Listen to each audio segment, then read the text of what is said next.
దేవుడు అంటే పవిత్రంగా ఉండాలి. ఆయన ముందు నిలబడగలగటమా, ఆయనను వేలెత్తి చూపించగలగటమా? ఎవరికండి సాధ్యమవుతుంది?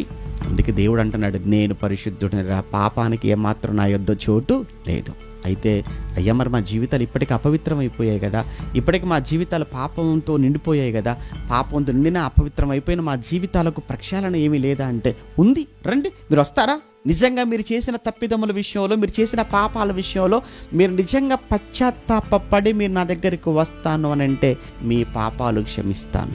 గవర్నర్ కూడా క్షమాభిక్ష పెడతాడు, వాడు ఎంత పెద్ద నేరస్తుడైనా. రాష్ట్రపతి కూడా క్షమాభిక్ష పెడతాడు. మరి ఒక రాష్ట్రపతి ఒక గవర్నర్కే క్షమాభిక్ష పెట్టగలిగిన అధికారం ఉన్నప్పుడు దేవుడికి లేదా? నీలాంటి మనుషులైన వారే వరకు అధికారముతో నీ పాపాలు క్షమించి నిన్ను మరలా సమాజంలోకి నిన్ను నిర్దోషిగా పంపుతున్నప్పుడు, క్షమించి వదిలేస్తున్నప్పుడు దేవుడు చేయలేడు? ఆ పని చేస్తాడు. నువ్వు నిజంగా పశ్చాత్తాపడి చేసిన పాపాల విషయంలో ఒక్కసారి నువ్వు ఆయన జ్ఞాపకం చేసుకుని ఆయన యొద్దకు వచ్చి క్షమించమని నువ్వు ఆయన పాదాలు పట్టుకుంటే, క్రీస్తు ద్వారా నిన్ను క్షమించి క్రీస్తు రక్తములో నిన్ను కడుగుకొని నిన్ను పవిత్రునిగా మార్చుకొని పరలోకానికి నిన్ను వారసును చేయగలడు. ఆయనే బైబిల్లో దేవుడు, ఆయన పేరే యెహోవా.